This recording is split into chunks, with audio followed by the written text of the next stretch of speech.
Bom, então, é interessante que o livro de João, agora falando do Evangelho, né, um novo mandamento, ele tem coisas assim, tão marcantes que eu não sei por que os outros evangelistas não falaram, né?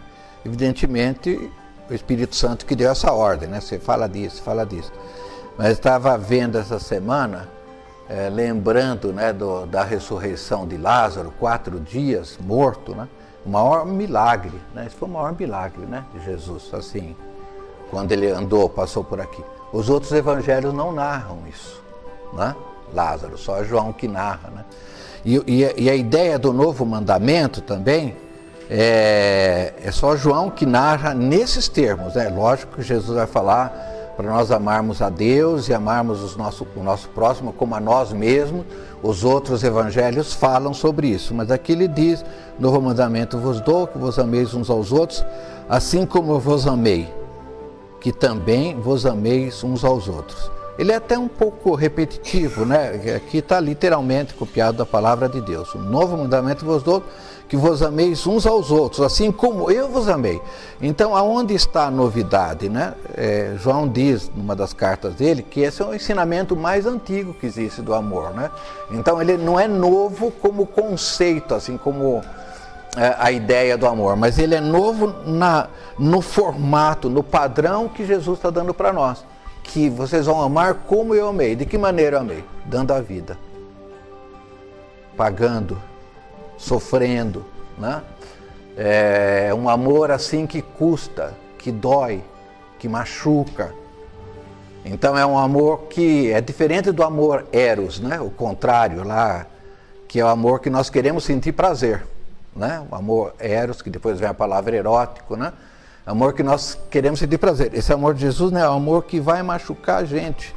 Ele não existe assim, de uma forma assim barata, gostosa, atraente. É lógico que ele é atraente no Espírito Santo, né? Nós vamos sentir aquela alegria, aquele prazer, né? Mas não da forma assim que o mundo está acostumado, né? De ter interesse em benefício próprio. Esse amor é um amor que tem um livro lá que nós temos que a gente fala que é amar o feio, amar o mal cheiroso, amar o desagradável, né? Tudo aquilo que custa, né? Esse amor, ele custa, ele dói pra gente. Então essa é a novidade, né? Esse é o novo, né? que João está colocando, porque o padrão anterior, que é o padrão perfeito de Deus, é para nós amarmos a Deus com todo o nosso pensamento, com todo o nosso coração, com todo o nosso entusiasmo, e ao próximo como nós amamos a nós mesmos, né? Então o padrão era amar os outros como eu me amo. Agora não, o padrão novo é amar como Jesus amou, tá? Agora, não que não seja válido, é lógico que é válido, né? Só que é como se ele colocasse um degrau a mais, né? Um upgrade aí a mais, né? E no verso seguinte, ele diz que a marca do cristão, né? Assim, a marca do cristão, versículo que está em negrito: nisto todos conhecerão que sois meus discípulos, se vós amardes uns aos outros. É interessante essa expressão aqui, porque num certo sentido, a única maneira clara que a Bíblia deixa de que nós devemos ser identificados como cristãos. Como que nós devemos ser conhecidos como cristãos? Não é? Nós devemos ser conhecidos porque nós amamos. Essa é a marca, esse é o nosso rótulo. Essa, né, não é o fato de a gente vestir, o fato de a gente levar uma Bíblia debaixo do braço, o fato de a gente ir na igreja, o fato de fazer tudo que nós fazemos. Não é? A marca, a identificação, as pessoas vão nos conhecer, ou deveriam nos conhecer, pelo amor. É isso que ele está dizendo aqui. E é interessante essa palavra amar uns aos outros, né? Essa expressão uns aos outros também, estava pegando de uma fonte aí, ela aparece 50 vezes no Novo Testamento. Tem algumas expressões no Novo Testamento que a gente já vulgariza um pouco, né? Mas esse uns aos outros é uma expressão, por exemplo, não julgar uns aos outros, lavar os pés uns aos outros, né? Perdoar uns aos outros, suportar uns aos outros, edificar uns aos outros. Essa expressão ela aparece 50 vezes no Novo Testamento. Então o propósito de Deus é nós abençoarmos uns aos outros, tá? Esse é o propósito de Deus. Esses dias apareceu aí um videozinho de uma mulher pregando sobre isso, né? Que sempre, a vida toda, nós vamos estar uns aos outros, e nós também vamos receber dos outros, né? Então é uma coisa assim bastante... É a reciprocidade. Então essa é a marca. A marca não é assim, porque nós fazemos milagres extraordinários ou lá temos uma forma maravilhosa de ministrar ou qualquer outro sinal. Bom, então agora nós vamos entrar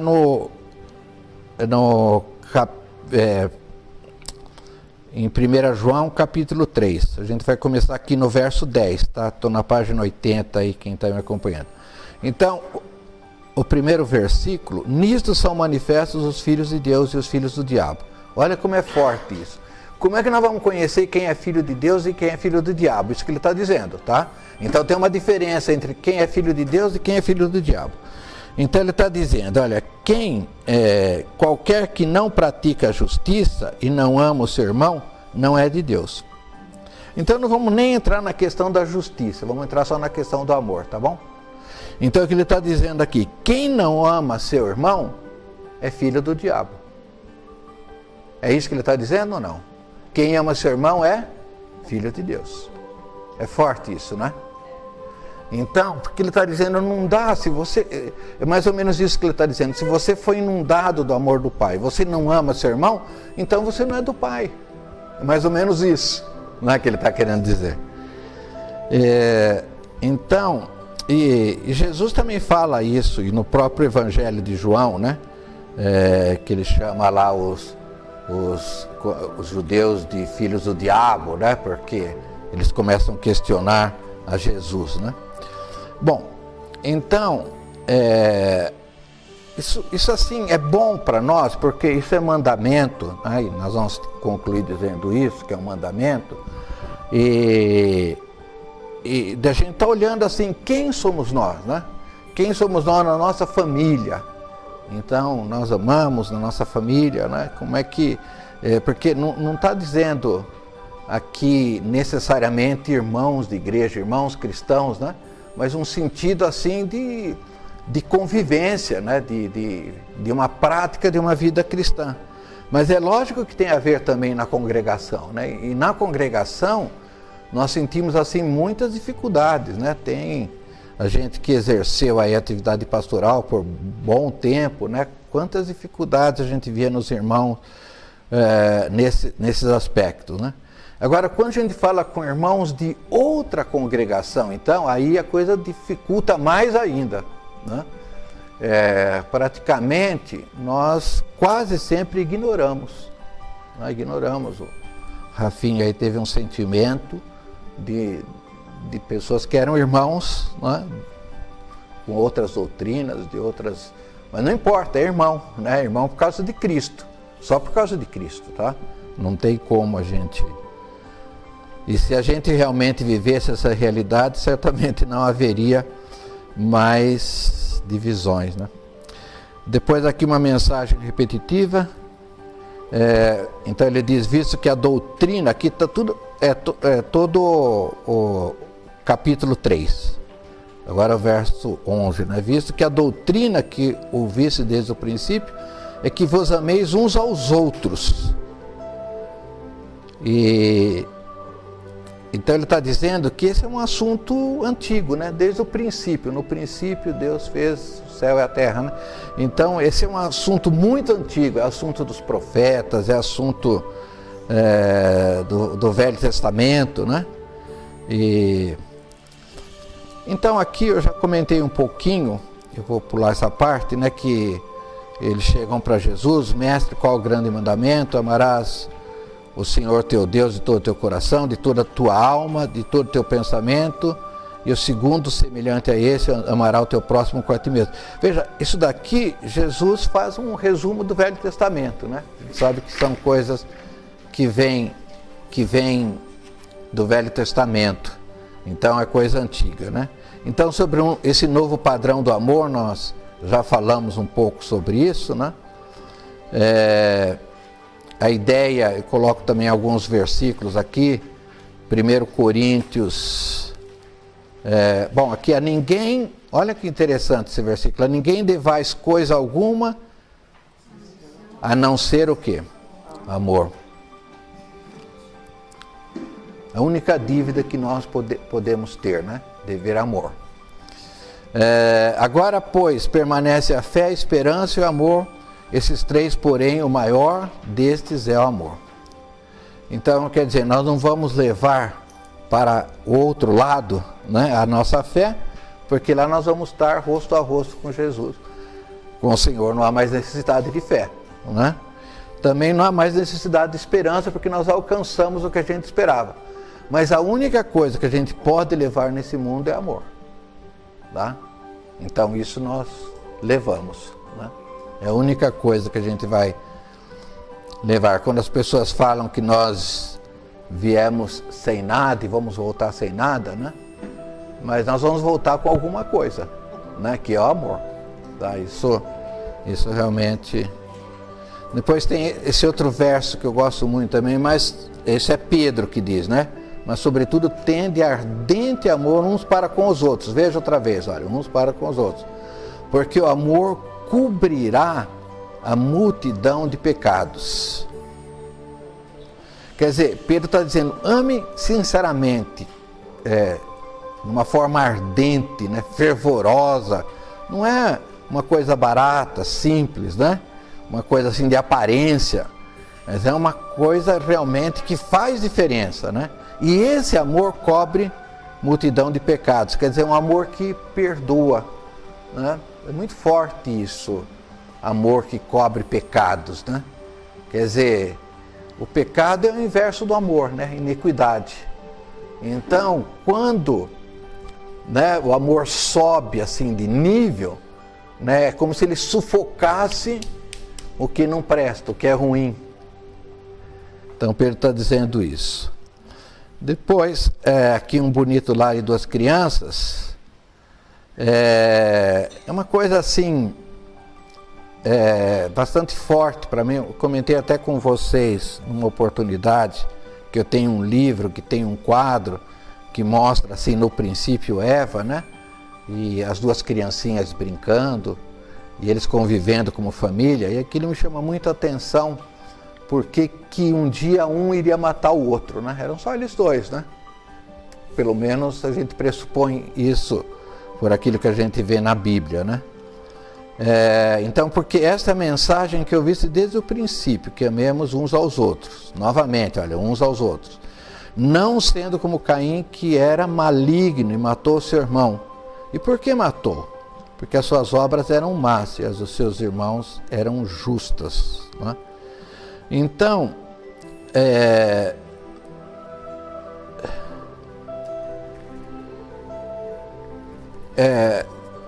indo para a página 83, ele continua aqui: não sendo como Caim, que era maligno e matou seu irmão. Quer dizer, ele repete isso daí, eu que repeti, né? Eu que repeti isso daí, tá? Então, o que ele está dizendo? Que nós podemos ter uma vida assim, em termos de família espiritual, dentro da igreja, tendo comunhão como os dois tinham, né? E nós podemos também estar tendo uma atitude maligna como Caim teve. Ele diz que isso é possível. A gente lendo o texto, ele vai mostrar exatamente isso, né? Por quê? Nós podemos matar, talvez não da forma que ele matou, mas nós podemos matar, isso Tiago ensina bastante, né? Matar com a língua. A nossa língua é venenosa, né? Quando a gente vai viajar de avião hoje, né, despacha a mala, ela pergunta, tem alguma coisa cortante, mas o que ela fala? Cortante, ponte aguda. Também que possa explodir, né? Aerosol, coisa do tipo. Não, mas assim, alguma coisa assim que corta e ponte aguda, né? Uma vez eu falei, só tenho minha língua, mas não está dentro da mala, né? Porque a nossa língua é isso, né? Ela corta, mas ela está dentro de mim e não vai ter muito problema, né?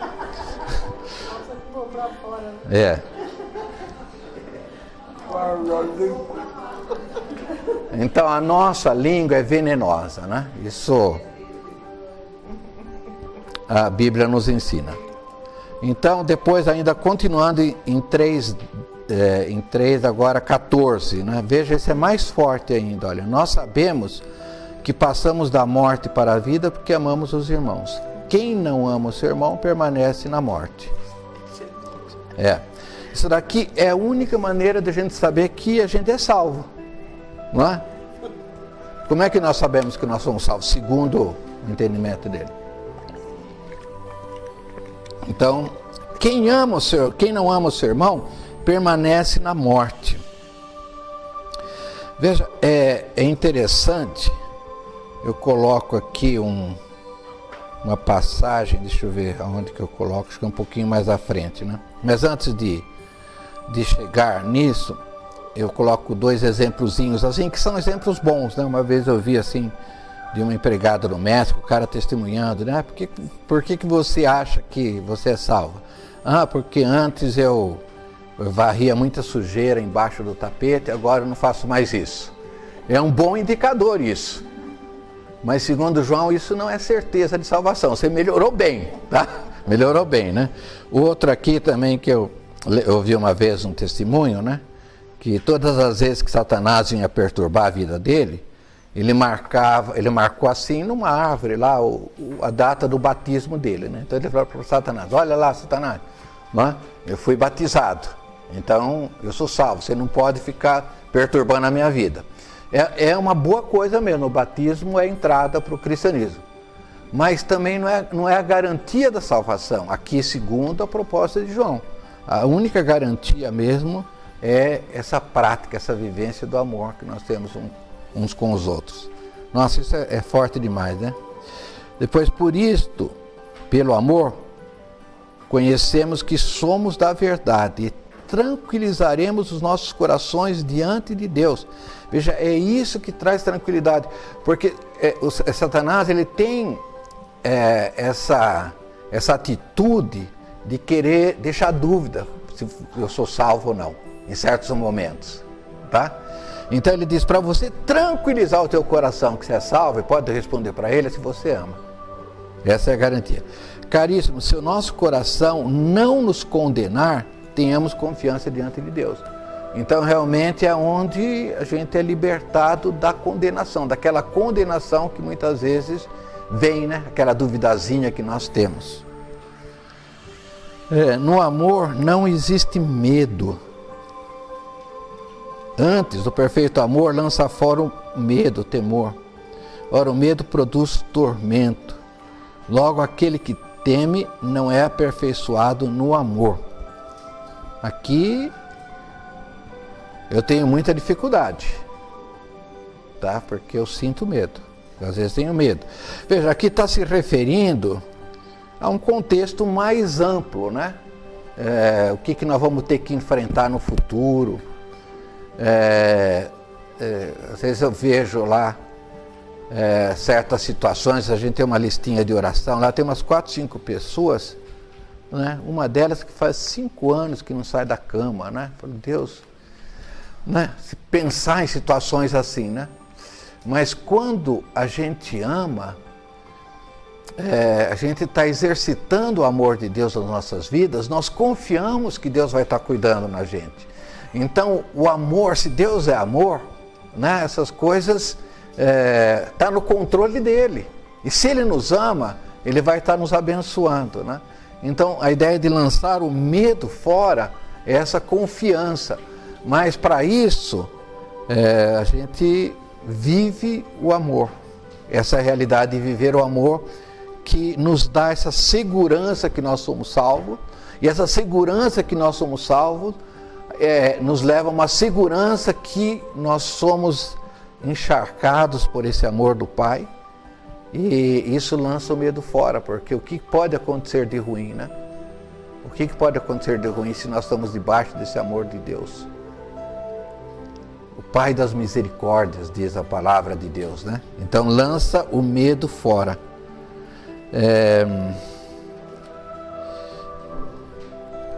Acho que agora aqui, o versículo seguinte, deixa eu ver se é esse aqui. Bom, então, assassinos eles da igreja, a gente já comentou isso, né? Então ele diz que todo aquele que odeia o seu irmão é assassino. Ora, vós sabeis que todo assassino não tem vida eterna permanente em si. Então ele diz que odiar o irmão é a mesma coisa de assassinar, de cometer homicídio.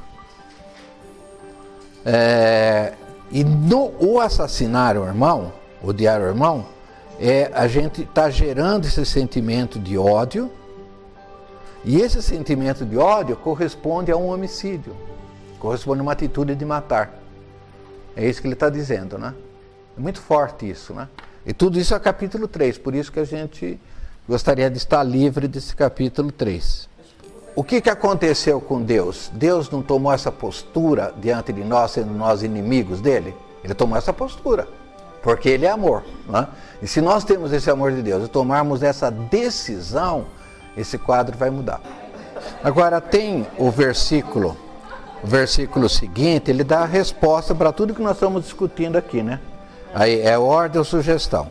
Então ele diz assim: nisso conhecemos o amor, em que Cristo deu a sua vida por nós, e devemos dar a nossa vida pelos irmãos. Agora, o que nesse texto aqui a gente lembra, né? Que Jesus, diante dos executores dele, falou: Pai, perdoa-lhes porque não sabem o que fazem.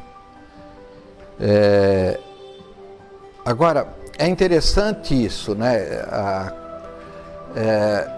Jesus tinha uma capacidade de perdoar, né? Porque é difícil você perdoar os seus assassinos, os seus executores, quando ele estava sendo ridicularizado, né? Mas ele tinha uma consciência de que as pessoas não entendiam quem ele era, né? Não tinham assim revelação, né, daquele amor, por que ele estava, por que ele veio, por que ele estava dando a vida, né? Então, muitas vezes, a gente tem que trabalhar em cima desses valores, de que pessoas que podem estar nos prejudicando, mesmo irmãos, pessoas que nós não identificamos assim de uma forma gostosa como nós gostaríamos, que muitas vezes são pessoas que desconhecem o amor, desconhecem as boas maneiras, como deve fazer, enfim, relacionamento, comunhão, desconhecem uma série de coisas. E não por causa disso ela deixa de ser irmão, né? Se ela tem Cristo, a gente entende que é um irmão. Então a gente tem que ter uma postura sempre assim de condescendência para ajudar a gente também, né? A exercer esse amor, de partir do pressuposto que se aquela pessoa tivesse assim uma consciência, um entendimento das coisas, como nós gostaríamos que tivesse, né, não teria atitude como está tendo com a gente.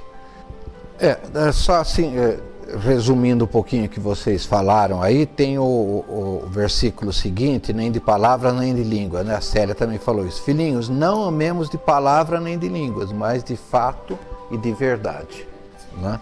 Então realmente ele nos leva, depois da decisão, atitudes, né? Atitudes, fatos,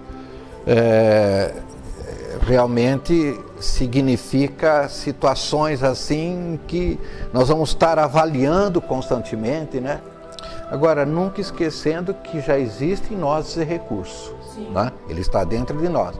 Não somos nós que vamos criar, né? Nós não temos capacidade de fazer isso. Aí, entendendo sempre isso. E eu vejo quando a gente, que a palavra diz, né, para a gente viver em verdade, em fato, quando isso não acontece, nós vamos estar sujeitos a falhar, né? Vamos falhar.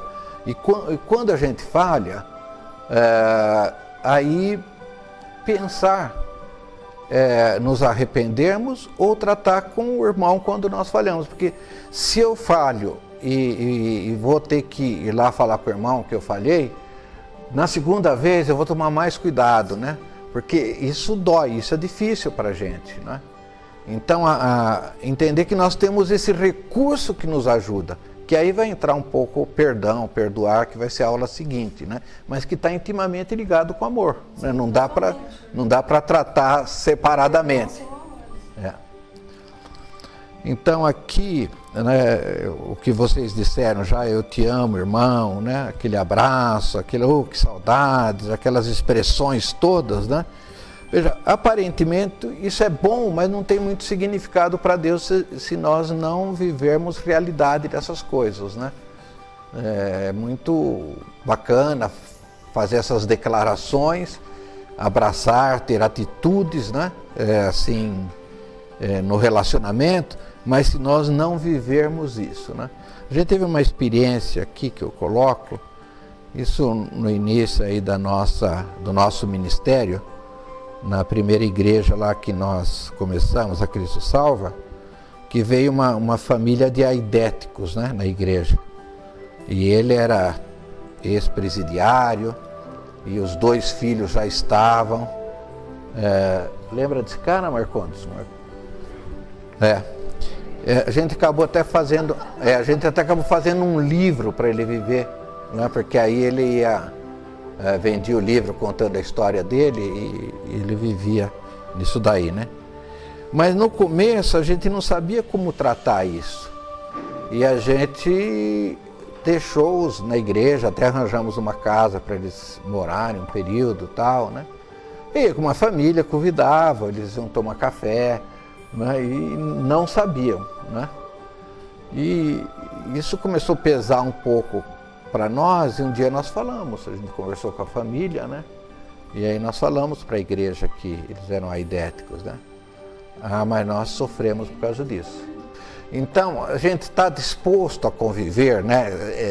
São pessoas de riscos, né? Até que ponto nós amamos, são irmãos, e nós estamos dispostos a conviver ou não com pessoas dessa natureza, né? Aqui é um aidético, mas pode ser. Amém. Também você pegou o melhor exemplo que existe aí, hein?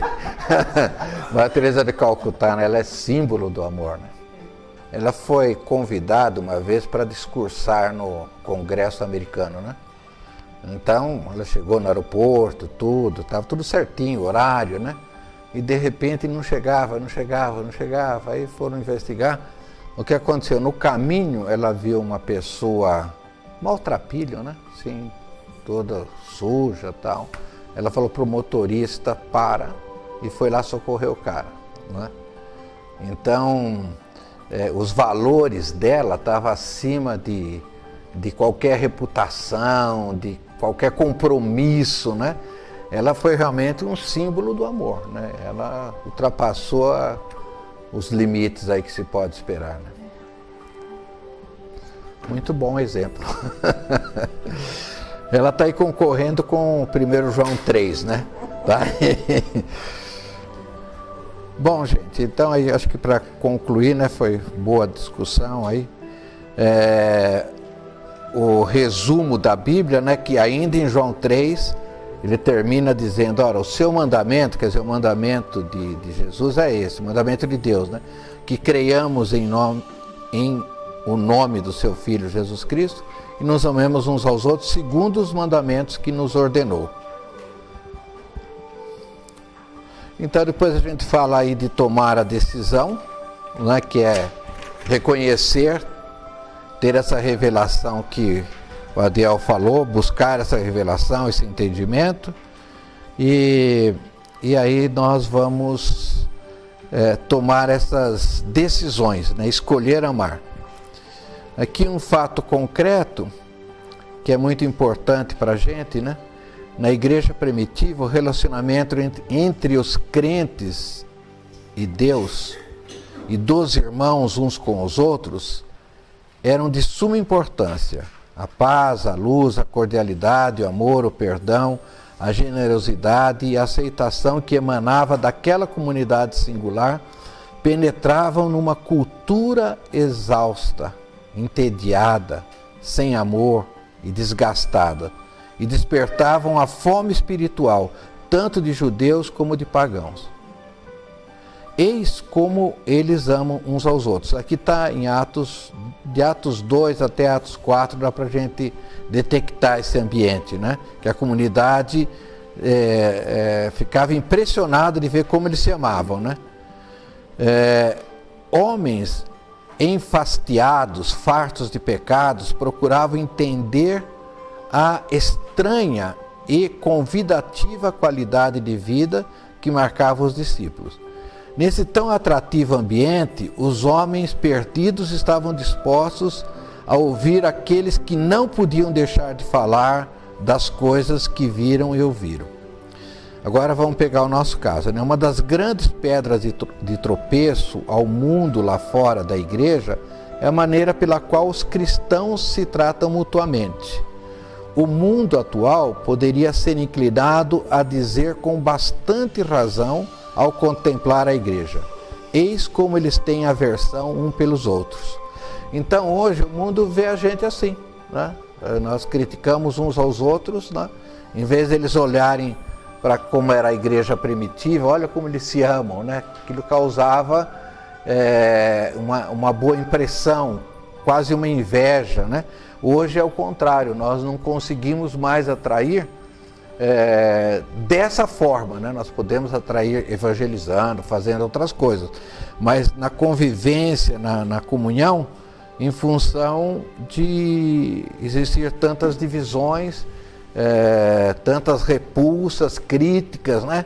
E às vezes nós cometemos o descuido de fazer críticas a um sistema de igreja ou alguma coisa assim, na frente de não cristãos, na frente de pessoas que, né, não convivem aquilo, e certamente vai ser um motivo de pedra de tropeço, né, um motivo de escândalo.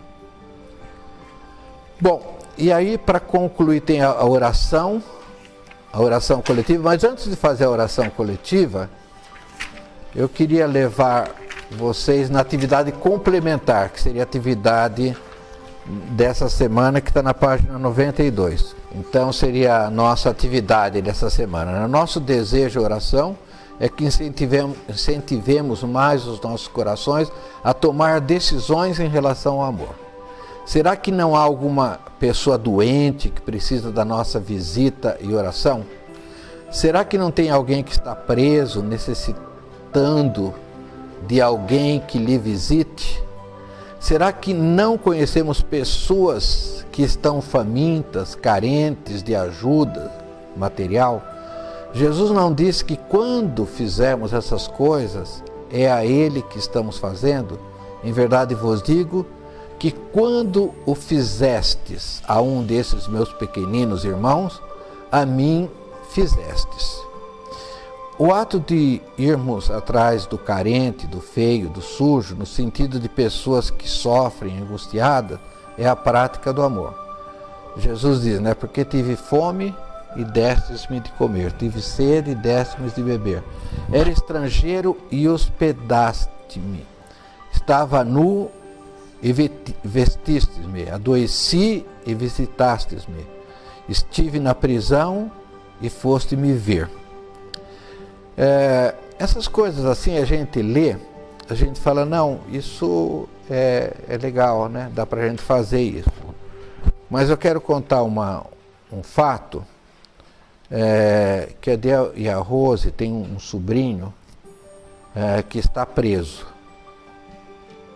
Como é o nome dele mesmo? Fugiu agora? Wellington. Ele participou da gente, uma época com louvor, tal, né? E ele andou aí pelo mundo, tal, e se envolveu com drogas. Ele está preso aqui em Jundiaí. Agora foi para Itapetininga? Mas esteve aqui. Aí eu falei para Deus, vamos visitá-lo, né? Aí eu comecei até a ver que tem que antes preencher uns documentos e tal, né?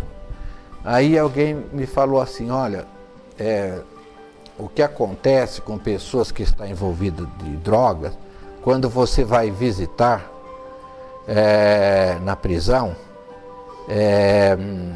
os companheiros dele, depois vai fazer uma espécie de pressão, vai pegar dados de você, através dele, né?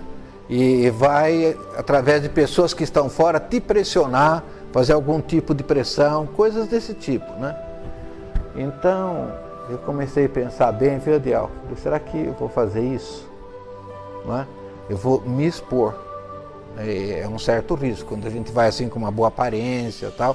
Eles têm todo um esquema em que a pessoa que vai visitar, eles podem até forçar o visitado, o cara que está preso com problema lá, né? Para dar informações sobre a tua vida. E depois eles passam para as pessoas de fora e você corre risco assim de ser chantageado, coisas desse tipo, né? Informações, você fica conhecido.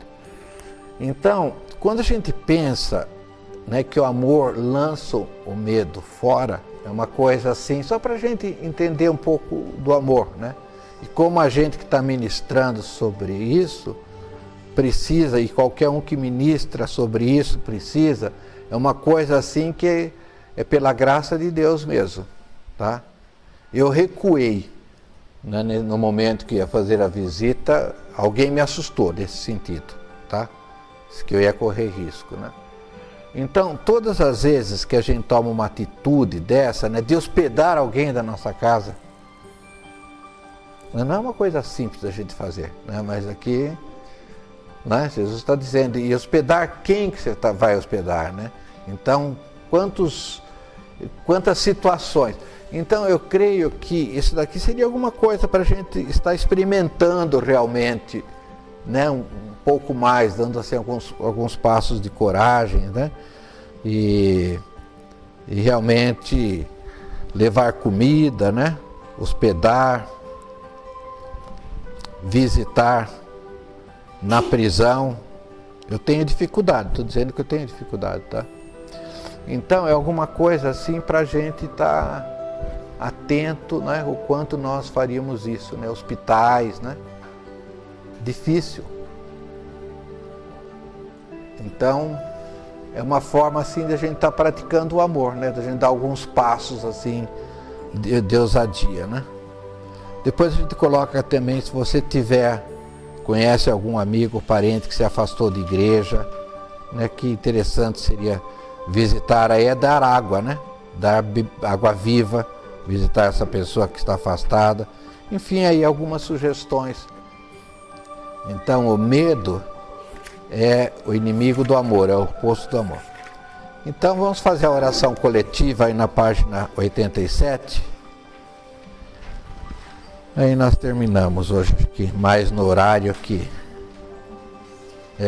Hoje conseguimos estar terminando no horário.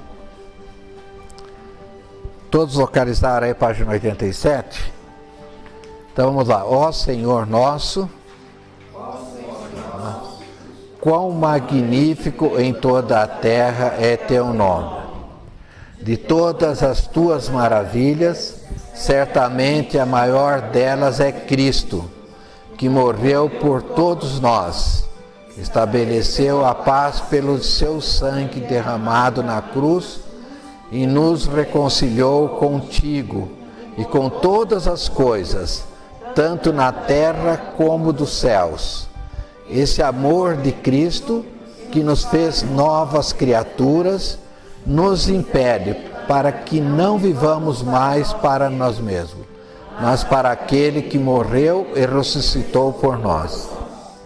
E Cristo, pelo seu amor, nos confiou a palavra da reconciliação e nos constrangeu a sermos embaixadores, pacificadores da unidade do teu corpo, a Igreja.